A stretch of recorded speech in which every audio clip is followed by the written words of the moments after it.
வாசக தோழமைகளுக்கு வணக்கம். வீரயுக நாயகன் வேல்பாரி. அத்தியாயம் 32. வண்டுகடி மரத்தின் பட்டையை அரைத்து கபிலரின் மீது 3 நாள் பூசினர். உடலின் எரிச்சல் சற்றே அதிகமாக இருந்தது. இப்படி தொடர்ந்து பூசினால் கை கால்களில் உள்ள முடிகள் எல்லாம் கருகிவிடப் போகின்றன என்றார் கபிலர். உதிரனும் மற்ற 2 பெரியவர்களும் தேய்த்து விட்டு கொண்டிருந்தனர். எதிரில் இருந்த கல்லில் உட்கார்ந்தபடி தேக்கன் சொன்னான், உங்களில் கவலை அப்படி இருக்கிறது, எனது கவலையோ வேறு மாதிரி இருக்கிறது. என்ன அது? இப்படி தொடர்ந்து தேய்ப்பதன் மூலம் முடிகள் சடைபிடித்து வளர்ந்து விட்டால் என்ன செய்வது? தேய்த்து கொண்டிருந்த பெரியவர்களுக்கு சிரிப்பு தாங்க முடியவில்லை. கபிலருக்கோ சற்றே அதிர்ச்சியாக இருந்தது. ஏன், இதற்கு முன்னால் தேய்த்து விடப்பட்டவர்களுக்கு அவ்வாறு வளர்ந்ததா? அதுதானே தெரியவில்லை. நாங்கள் கேள்விப்பட்டவரை வெளியில் இருந்து வந்த யாரும் பரம்பில் காலவரையறையின்றி தங்கவில்லை. எனவே மற்றவர்களுக்கு இதனை தேய்த்துவிடும் பேச்சே எழவில்லை. நான் தான் சோதனை உயிரியா? உங்களை ஒருபோதும் நாங்கள் சோதிக்க மாட்டோம். உங்களுக்காக எல்லா சோதனைகளையும் நாங்கள் ஏற்போம் என்று சொல்லியபடி உதிரனின் தோளை தொட்டான் தேக்கன். கபிலர் அவனை பார்த்தார். உதிரன் இருவரையும் பார்த்தபடி நின்றான். தேக்கன் சொன்னான், 4 முறை நான் காடறிய பிள்ளைகளை அழைத்து போய் வந்துவிட்டேன். காட்டின் எல்லா சவால்களையும் எதிர்கொண்டு மீளத்தான் அப்பயணம் மேற்கொள்வோம். ஆனால் அப்பொழுது கூட வண்டுகடி மரத்தின் அடியில் யாரையும் அனுப்பியது இல்லை. அதன் வாடை கன நேரத்தில் மயக்கத்தை ஏற்படுத்தி விடக்கூடியது. அடுத்தவனை அனுப்பி அவனை தூக்கி வருவதற்குள் இவனும் மயங்கி விடுவான். இப்படி போகிறவர்கள் எல்லாம் மாட்டிக்கொள்ளும் வாய்ப்பு அதில் அதிகம். அது நம்மை எளிதில் ஏமாற்றி உயிர் கொள்ளும் மரம். அந்த மரத்தின் பட்டையை ஒருவன் துணிந்து போய் உரித்தான் என்பதும் அதனை பாரி அனுமதித்தான் என்பதும் உங்களுக்காகத்தான். உங்களுக்காக நாங்கள் எச்சோதனையையும் எதிர்கொள்வோம். சொல்லும்போது தேக்கனின் குரலில் இருந்த உறுதி கபிலரை உலுக்கியது. தேய்த்த மருந்தோடு குறிப்பிட்ட நேரம் வரை அமர்ந்திருந்த கபிலர் பின்னர் குளித்துவிட்டு வந்தார். தேக்கனும் அவரும் பொழுதெல்லாம் பேசினர். தேக்கனை பற்றியும் காடறிதலை பற்றியும் கபிலருக்கு தெரிந்து கொள்ள வேண்டியவை நிறைய இருந்தன. எல்லாவற்றையும் பற்றி கேட்டறிந்து கொண்டே இருந்தார். 1 வாரம் கழிந்தது. 3 குழுக்கள் சென்று 20 பேரளிகளை பிடித்துவிட்டன. இன்னும் 2 தேவையாக இருந்தது. தோழர்களோடு உதிரன் புறப்பட்ட பொழுது கபிலரும் புறப்பட்டார். இத்தனை நாள் நான் ஓய்வில் தானே இருந்தேன் என சொல்லி புறப்பட்டார். அவர் புறப்பட்டால் பாரியும் வந்து விடுவான் என்பது எல்லோருக்கும் தெரியும். ஆனால் கபிலர் வராமல் இருந்த நாட்களிலும் பாரி வேட்டைக்கு வந்தான். அதுதான் ஏன் என்று புரியாமல் வீரர்கள் திகைத்தனர். பரம்புமலையின் மேற்றிசை குன்றுகளிலேயே அவர்கள் அதிகம் அழிந்து தெரிந்தனர். வழக்கம் போல் குழு புறப்பட்டது. வடகிழக்கு திசை நோக்கி செல்லலாம் என்று அவர்கள் முடிவு செய்த பொழுது அதற்கு நேர் எதிராக தென்மேற்கு திசை நோக்கி போகுமாறு பாரி சொன்னான். உதிரனுக்கும் மற்ற வீரர்களுக்கும் அதற்கான காரணம் புரியவில்லை. அவர்களை அனுப்பி வைத்த தேக்கனால் உய்தெறிய முடிந்தது. அவர்கள் எவ்வியூரின் தென்மேற்கு திசையில் போனார்கள். இப்பகுதியில் புலிகள் மிக அதிகம். அவற்றிடம் தப்பித்தான் பேரளிகள் உயிர் வாழ வேண்டும். பிற பகுதியோடு ஒப்பிட்டால் மிக மிக குறைவாகத்தான் இப்பகுதியில் பேரளிகள் இருக்க வாய்ப்புண்டு. பின் ஏன் பாரி இத்திசையில் போகச் சொன்னான் என்று எண்ணியபடியே நடந்தான் உதிரன். பாறை இடுக்குகளை கிண்டி கிளறியபடி போய்கொண்டே இருந்தான். பேரளிகளின் எச்சங்கள் எவையும் தென்படவில்லை.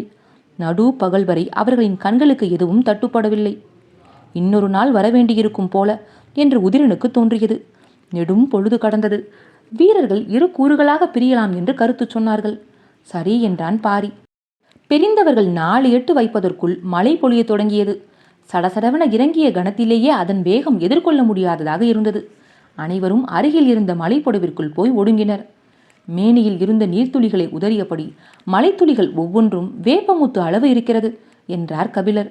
கார்காலத்தின் முதுநாள் தொடங்கப் போகிறது. இனி அதன் வேகம் இணையற்றதாகத்தான் இருக்கும் என்றான் பாரி.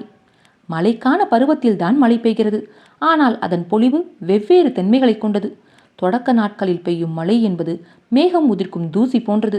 காற்றில் அலையலையாய் இறங்குவதும் நிலம் ஈரமாகும் முன் மறைவதும் காற்றுக்கு உள்ளே கரைந்து போகும் கன அளவு கொண்டதுமாக இருக்கும்.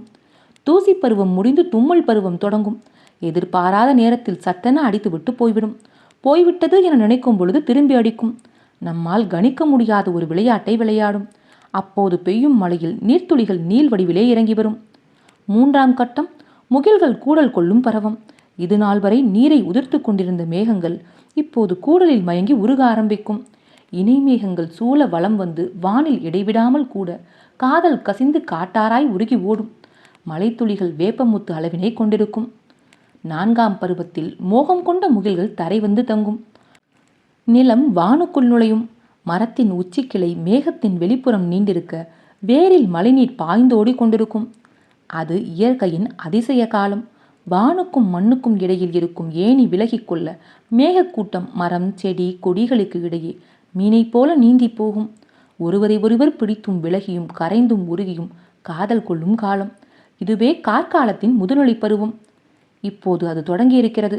இறங்கிய மழை இரவு வரை நிற்கவில்லை. குகையை விட்டு வெளிவரும் எண்ணமே பிறக்கவில்லை. முன்னிரவில் குறையத் தொடங்கிய மழை நள்ளிரவில் தான் நின்றது. வீரர்கள் பின்னிரவானதும் இருவேறு குழுக்களாக பிரிந்து போகலாம் என்று முடிவு செய்தார்கள். நாம் எந்த குழுவோடு போவது என்று கபிலர் சிந்தித்துக் கொண்டிருக்கையில் பாரி அவரை அழைத்தபடி குகையை விட்டு வெளியேறினான். அவர்கள் பேரழியை பிரித்துவிட்டு வந்து சேரட்டும், நாம் வேறொரு திசை வழியே போவோம் என்றான் பாரி. பாரியின் இந்த முடிவை எதிர்பார்க்காத கபிலர் சற்றே திகைத்தபடி பின்னால் நடக்கத் தொடங்கினார். மழை கொட்டி தீர்த்த வானம் விண்மீன்களால் பூத்து கிடந்தது. தேய்நிலவு கொடி போல் மெலிந்திருந்தது. மெல்லிய நீல நிற வெளிச்சம் தரையில் பரவி கிடக்க கபிலரை அழைத்து கொண்டு பாரி மலைமுகட்டை நோக்கி நடந்தான். எங்கும் நீரோடும் ஓசை கேட்டுக்கொண்டே இருந்தது. வண்டுகடி மரப்பட்டையை தேய்த்ததால் தான் உங்களை இவ்வளவு துணிந்து அழைத்துச் செல்ல முடிகிறது என்று சொல்லியபடி பாறையின் மீதேறி நின்று பார்த்தான். ஒளிரும் எண்ணிலடங்கா விண்மீன்களை கொண்டு வானம் வித்தை காட்டிக் கொண்டிருந்தது. அவர்களுக்கு நேரெதிரில் வடிவு கொண்டு வளைந்திருந்தது கார்த்திகை விண்மீன் கூட்டம். விண்மீன் பார்த்து திசையறிந்தபடி முன்னடந்தான் பாரி. தொடர்ந்து வந்த கபிலரிடம் கேட்டான், அவ்விண்மீன் கூட்டத்தை கவனித்தீர்களா? எதை கேட்கிறாய்? கார்த்திகை கூட்டத்தையா? ஆம், பார்த்தேனே. பாரி வேறெதையும் கேட்காமல் அமைதியாக நடந்து சென்றான். கபிலரும் பாரியை தொடர்ந்து வந்து கொண்டிருந்தார். அவருக்கு பாரியின் கேள்வி உறுத்தி கொண்டிருந்தது. இதை ஏன் கேட்டான் பாரி? கார்த்திகை கூட்டம் பற்றி நமக்கு என்னவெல்லாம் தெரியும் என பேசி பார்க்க நினைத்தானோ என்று தோன்றியது. பெருங்கணியர் திசைவேலரிடம் நாள் கணக்கில் கார்த்திகை விண்மீன் கூட்டத்தை பற்றி பேசியது நினைவுக்குள் இருந்து அலைகளையாய் மேலெழுந்து வந்தது. கபிலர் பாரியை நோக்கி கேட்டார், கார்த்திகை விண்மீன் கூட்டத்தை பற்றி எதையோ கேட்க வந்து நிறுத்தி கொண்டாயே, ஏன்? கார்த்திகை விண்மீன் கூட்டத்தை பற்றி பாரி கேட்கும் விளக்கத்துக்கு விடை சொல்லும் ஆர்வத்தில் இருந்துதான் கபிலரின் கேள்வி பிறந்தது. இவ்வழகிய விண்மீன் கூட்டம் கபிலரை மிகவும் கவர்ந்தது. ஒவ்வொரு மாதத்திலும் அதன் நகர்வை பற்றி மிக நுட்பமாக தெரிந்து வைத்திருந்தார். அதையெல்லாம் பாரியிடம் பகிர்ந்து கொள்ளும் ஆர்வமே அவரை உந்தித் தள்ளியது. முன்னால் நடந்தபடி இருந்த பாரி கேட்டான், அவ்விண்மீன் கூட்டத்திற்கு கார்த்திகை என்ற பெயர் சூட்டியது யார் தெரியுமா? கேள்வி கபிலரை திடுக்கிடச் செய்தது. நடுங்கி நின்றார் கபிலர். தாக்குதலை கடந்து வார்த்தை மேலளவில்லை. நேரங்கழித்தே சொல் வெளிவந்தது. என்ன கேட்டாய்? அவ்விண்மீன் கூட்டத்திற்கு பெயர் சூட்டியது யார் என கேட்டேன். பதில் இருக்கட்டும். இப்படி ஒரு கேள்வியே ஒருபோதும் எனக்கு தோன்றவில்லையே. திசைவேலருக்கு கூட இக்கேள்வி தோன்றியிருக்காது என்றே நினைக்கிறேன். விண்மீன்கள் பற்றி எண்ணற்ற கேள்விகள் கேட்டுள்ளேன். உன் ஐயங்கள் தீரவே தீராதா என்று திசைவேலர் பலமுறை சலித்து கொண்டுள்ளார். ஆனாலும் இப்படியொரு கேள்வி ஏன் இதுவரை எனக்கு தோன்றவில்லை? திசைவேலருக்கு இது பற்றி தெரிந்திருந்ததால் என்னிடம் அவர் அதை பகிர்ந்து கொண்டிருப்பார். அவருக்கும் தெரியாது என்றே நினைக்கிறேன். எண்ணங்கள் ஓடியபடி இருக்க பேச வார்த்தையின்றி தடுமாறினார் கபிலர். எதுவும் பேசாமல் வருகிறீர்களே, ஏன்? உனது கேள்வி ஆதி காலத்தை பற்றியதாக இருக்கிறது. மனிதன் பொருளின் மீது மொழியை பொருத்த தொடங்கிய காலத்தை பற்றி நீ கேள்வி கேட்கிறாய். நாங்கள் தற்காலத்துக்காரர்கள். மனிதர்களை ஆசானாக ஏற்று கற்று வளர்ந்தவர்கள். இயற்கையை இரண்டாம் நிலைக்கு கொண்டு சென்று விட்டோம். எங்களது கற்றல் முறை ஆழமற்றது என தெரிகிறது. பதிலுக்காக சொற்களை தேடினார் கபிலர். கேட்டபடி நடந்து கொண்டிருந்த பாரி பெரும் புலவர் விடை சொல்லாமல் விளக்கம் சொல்வது ஏன்? விடை சொல்லாவிட்டால் விட்டுவிடும் கேள்வியை நீ கேட்கவில்லை. நான் விடை சொல்ல முடியாததற்கான சரியான காரணத்தை முன்வைக்க முடியவில்லை என்றால் உனது கேள்வி எனது அறிதலின் அச்சையை நொறுக்கிவிடக்கூடியது. அதனால்தான் எனக்குள் இப்பதற்றம் உருவாகிவிட்டது என்று நினைக்கிறேன்.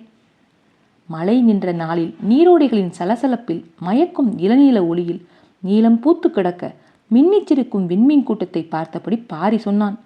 கார்த்திகை விண்மீன் கூட்டத்தை கண்டறிந்து பெயர் சூட்டியவன் முருகன். எதிர்பாராத பதிலாக இருந்தது. நடையை நிறுத்தினார் கபிலர். முருகன்தான் இவ்விண்மீன் கூட்டத்திற்கு பெயர் சூட்டினான் என்று எப்படி சொல்கிறாய்?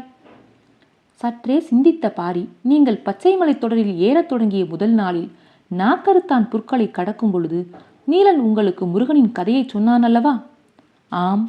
அவன் கதையை எத்துடன் முடித்தான்? அது எனக்கு தெரியாது. சந்தன வேங்கையின் மீது பரன் அமைத்து முருகனையும் வள்ளியையும் அதில் தங்க வைத்த எவ்வி அதன்பின் குரில் திரும்பி பூண்டு பானத்தை கலக்கி கொடுத்து யாரையும் அப்பக்கம் போகவிடாமல் செய்தான் என்பது வரை எனக்கு நினைவிருந்தது. தனைமயக்கி மூலிகையை கொடுத்ததால் அதன் பிறகு அவன் சொன்ன கதைகள் எவையும் எனக்கு நினைவில்லை. நேரெதிரே கார்த்திகை விண்மீன் ஒளி வீசிக் கொண்டிருந்தது. அதனை பார்த்தபடி நடந்து கொண்டிருந்த பாரி மீதி கதையை சொல்லத் தொடங்கினான். பச்சை மலையில் யானை பள்ளத்தின் தென்திசை முகட்டில் தனித்து இருந்த வேங்கை மரத்தின் மீது சந்தனக்கட்டை கொண்டு சிலாக்கொடியால் பிணைத்து கட்டிய பரன் விட்டு மறுநாள் பகல் இறங்கினர் வள்ளியும் முருகனும். ஆணும் பெண்ணும் தங்களை அறியத் தொடங்கிய தலைநாள் இரவு அது. இவ்விரவின் குணம் பல பருவங்களுக்கும் நீடிக்கும். இயற்கையின் எல்லா மாற்றங்களின் வழியேயும் தங்களின் இணையின் மீதான காதலை நெய்யத் துடிக்கும் உயிராற்றல் பெருகியபடி இருக்கும். காதல் அறியும் பொழுதுதான் அடுத்த இடத்துக்கு அழைத்துச் செல்லும். அறியாதவன் அதுவே காதல் என்று நின்று விடுவான். காதலின் அழைப்பை ஏற்று இருவரும் செல்லத் தொடங்கினர். கார்காலத்தின் தூசிப்பருவம் தொடங்கியது. காற்றில் மெல்லிய சாரல் மிதந்து வந்து வள்ளியின் முகத்தில் நீர் பூசி சென்றது. அவள் கை கொண்டு அதனை துடைக்காமல் நடந்தாள். முருகன் முன்னால் சென்று கொண்டிருந்தான். மேகத்தின் தூசி இருவர் மீதும் விடாமல் படர்ந்தது. இக்கானகத்தில் எம்மலர்களுடனும் ஒப்பிட முடியாத பேரழகு கொண்டு மிளிர்ந்தது வள்ளியின் முகம். பார்வையை விலக்கி நடக்க முடியாது என்று முருகனுக்கு தோன்றியது. தனது விரல் கொண்டு அவளது முகத்தை துடைக்க எண்ணினான். அப்போது வள்ளியின் கைகள் முருகனின் முகத்தை துடைத்துக் கொண்டிருந்தன. முருகனின் முகத்தில் கை தொட்ட கணத்தில் வள்ளியின் முகத்தில் இருந்த நீர்த்துளிகள் மறைந்தன. முருகனின் கை அவளது கன்னம் தொடும் பொழுது நீர்த்துளி அற்று இருந்தது வள்ளியின் முகம். எனது விரல் தொடுவதற்குள் நீர்த்துளிகள் எப்படி மறைந்தன எனக் கேட்டான் முருகன்.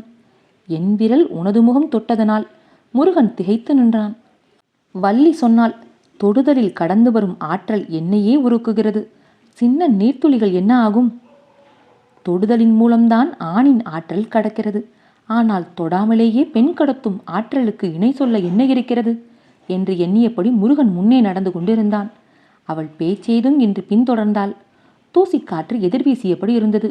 வள்ளி கேட்டாள், வேங்கை மரத்தின் சந்தன பரன்விட்டு ஏன் அகல்கிறோம்? அது எவ்வி உருவாக்கியது. நமக்கான இடத்தை நம் கனவால் உருவாக்க வேண்டும். வள்ளிக்கும் சரிதான் என்று தோன்றியது. சென்ற முறை நீ ஏழிலை பாலைக்கு அழைத்துச் சென்றாய். இம்முறை நான் அழைத்துச் செல்கிறேன் என சொல்லி முன்னடந்தாள் வள்ளி. அழைப்பை ஏற்றான் முருகன். அவன் முன்னடந்து சென்றாள். பின்னடந்த முருகனின் மயக்கம் மேலும் அதிகமாகியது. மானிலும் மயிலிலும் மட்டுமே ஆண் அழகு என்றான் முருகன். நானும் அப்படித்தான் நம்பினேன் உன்னை காணும் வரை என்றாள் வள்ளி. இருவரும் வெட்கம் கலைந்து சிரித்தனர்.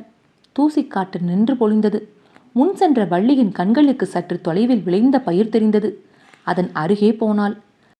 யானை படுத்துறங்கும் அளவு நிலத்தில் அப்பயிர்கள் விளைந்திருந்தன.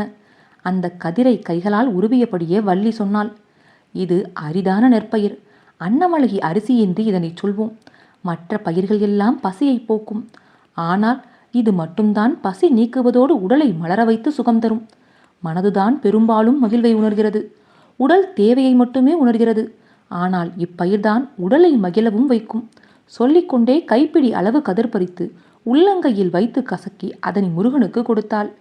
முருகன் அதனை வாங்கி உட்கொண்டான். ஏற்கனவே என் உடலும் மனமும் மகிழ்வால் திணறி கிடக்கின்றன. இதில் இதுவும் சேர்ந்தால் நிலைமை கட்டுக்கடங்காமல் போகுமோ என்று அவனுக்கு தோன்றியது. வள்ளியும் வாயில் போட்டு மென்றபடி நடந்து வந்தாள். சிறிது தொலைவு சென்ற பின் வள்ளிக்கு விக்கல் வந்தது. அருகில் நீரோடை எதுவும் இல்லை. கார்காலம் இப்போதுதான் தொடங்குகிறது. நீர் புரண்டோட இன்னும் நாளாகும். குட்டை எதுவும் இருக்கிறதா என்று பார்த்தான் முருகன். எதுவும் தென்படவில்லை. வள்ளிக்கு உடனடியாக குடிக்க நீர் தேவைப்பட்டது. ஆனால் அவ்விடம் கிடைக்காது என தெரிந்தது. அருகிருந்த சிறு பாறையின் மீது ஏறி நாற்புறமும் பார்த்த முருகன் ஒரு திசை நோக்கி ஓடினான்.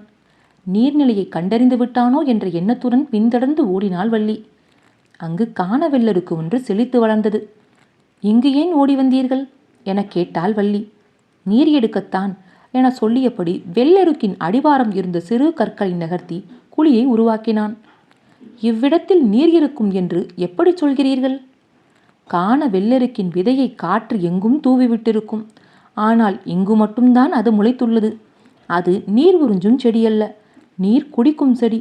அதிக நீர் இருப்பதால் தான் இவ்விடத்தில் வளர்ந்திருக்கிறது. சொல்லிக்கொண்டே கற்களை விலக்கி குழியை ஆழப்படுத்தினான். வெள்ளெருக்கின் வேர் 2 முழத்தை தாண்டாது. எனவே அந்த அளவுக்குள் தான் நீர் இருக்க வேண்டும் என்று முருகன் சொல்லும் பொழுதே பாறையின் இடுக்கில் கசிந்து ஓடியது நீர்.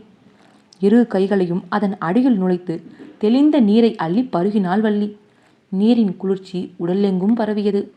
முருகன் சொன்னான், மண்ணுக்குள் நீர் இருப்பதும் மனதிற்குள் நீ இருப்பதும் முகம் பார்த்தால் தெரியாதா என்ன? குளிர்ச்சி நீரின்றியும் பரவியது. முருகன் மீண்டும் சொன்னான், காதல் சற்றே தலைகீழானது. நீர் இருக்கும் இடத்தில் தலைக்கும் வேரல்ல, வேர் இருக்கும் இடத்தில் சுரக்கும் நீர். சொல்லிக்கொண்டே சிறு கற்களை குளிநோக்கி நகர்த்தி மூடினான் முருகன். வள்ளி மீண்டும் நடக்கத் தொடங்கினாள். அவள் அழைத்துச் செல்லும் இடம் காண முருகனுக்குள் பேரார்வம் மேலெழுந்தபடி இருந்தது. அவர்களின் கண்படும் தொலைவில் பன்றிக் கூட்டம் ஒன்று எதிர் சென்றது. இருவரின் கண்களும் அதனை பார்த்தன. நான் விரட்டிச் சென்று அம்பெய்திய பன்றிக் கூட்டம் இதுதானா என கேள்வி எழுந்தது முருகனுக்கு. இவற்றை விரட்டி வந்ததால் தான் நான் வள்ளியை கண்டேன். எனக்கு காதலை தந்த இவற்றுக்கு நான் அம்பெய்தி காயத்தையல்லவா தந்துள்ளேன் என தோன்றியது. சட்டென பின் திரும்பி ஓடினான் முருகன். வெள்ளெருக்கஞ்செடியின் அடிவாரத்தில் மூடிய கற்களை கிளறி அகற்றி பன்றிகள் நீர் அருந்த வழி செய்துவிட்டு ஒதுங்கினான். பன்றிக் கூட்டம் நீர் நோக்கி நகர்ந்தது. அதன் குவிவாய் நீர் தொட்டு உறிஞ்சின. பார்த்து கொண்டே வள்ளியின் அருகில் வந்தான் முருகன். அவள் கேட்டாள், இவற்றின் முதுகில் செந்தாது படிந்திருப்பதை பார்த்தீர்களா? இவற்றின் உடலில் காயம் இருக்கிறதா என்பதைத்தான் எனது கண்கள் தேடின. வேறெதையும் நான் கவனிக்கவில்லை. கார்காலத்தின் முதலில் மலரும் செங்கடம்பு மலரத் தொடங்கிவிட்டது. அம்மர அடிவாரத்தில் உதிர்ந்து கிடக்கும் மஞ்சள் பாவிய செந்நிறப் பூக்களின் மீதுதான் இவை படுத்தெழுந்து வருகின்றன. அதனால்தான் இவற்றின் மேலெல்லாம் செந்தாது ஒட்டியிருக்கிறது. அவள் சொன்ன பிறகுதான் அதனை கவனித்தான். உடலில் இருக்கும் மயிர்கால்களில் செந்தாது பூசியிருந்தது. ஒன்றினை ஒன்று உரசியபடி நீர் அருந்த குழி நோக்கி முண்டின. பார்த்து கொண்டே வள்ளி சொன்னாள், மரத்திலே மாலை போல தொங்கும் செங்கடம்ப மலர் எடுத்து உனது மார்பில் சூடும்படி அவை எனக்கு சொல்கின்றன. அது கொத்துப்பூ. அதை எனது மார்பில் சூடுவதை விட உனது கூந்தலில் சூடுவதுதான் அழகு. அக்கொத்துப்பூவின் இதழ்கள் எவ்வளவு அசைந்தாலும் உதிராதது, அசையா மனம் கொண்டது. அதனால்தான் உனது மார்பில் சூட ஆசைப்படுகிறேன். உதிராத பூக்களை எனது மார்பில் சூட ஏன் ஆசைப்படுகிறாள் என முருகன் நினைத்து கொண்டிருக்கும் பொழுது வள்ளி சொன்னாள், அசைத்தால் உதிராதது அணைத்தாலும் உதிராது அல்லவா? முருகன் திகைத்தான். செங்கடம்பின் அடிவாரத்தில் மனம் புரண்டு எழுந்தது. நீள்வாய் கொண்டு நீர் உறிஞ்சும் ஓசை பின்னணியில் கேட்டு கொண்டிருந்தது. மனம் அதனை நோக்கி தாவியது. நான் கூந்தலில் சூடுவது ஒருவருக்கானதாகிறது, நீ மார்பில் அணிவது இருவருக்குமானதாகிறது. சொல்ல நினைக்கும் சொற்களை சொல்லாமலேயே நடந்தாள் வள்ளி. சொல்லாத சொற்களை சுவைத்துத்தான் காதல் வளர்கிறது. வெள்ளெருக்கின் வேர் போல மனதின் ஆழத்தில் இருந்து நீர் குடித்து பழகியது காதல். அதற்கு சொல்ல மலர்வாய் தேவையில்லை. அதனினும் ஆழ்ந்த அன்பை குடித்து வளரவே வாய்முகப்பின் ஈரிதழ்களும். சுரந்து கொண்டிருக்கும் பொழுதே அருந்திக் கொண்டிருக்கும் அதிசயத்தை இதழ்கள் நிகழ்த்தி கொண்டிருந்தன. முருகனின் மனதில் மலர்ந்தது சொல். நான் அகழ்ந்து கண்டறிந்ததை நீ அணைத்து கண்டறிந்தாய். நான் கண்டறிந்தது ஒருவருக்கானது, நீ கண்டறிந்தது இருவருக்குமானது. சொல்லாத சொல்லேந்தி இப்பொழுது முருகன் நடந்து கொண்டிருந்தான். முன்னடந்த வள்ளி பாறை இடுக்குகளின் வழியே உள்நுழைந்தாள். இருட்புலவின் வழியே எங்கே அழைத்துச் செல்கிறாள் என்று சிந்தித்தபடியே பின்தொடர்ந்தான் முருகன். ஒரு பெரும் பாறையின் முனை திரும்பினாள் அவள்.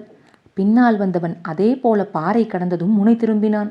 திரும்பிய கணத்தில் அவன் கண்கள் பார்த்த காட்சி அவனை அசைய விடாமல் அப்படியே நிறுத்தியது. இமை கொட்டாமல் பார்த்தான் முருகன், தான் வாழ்வில் இதுவரை பார்க்காத ஒன்றை. அத்தியாயம் 32 நிறைவுற்றது.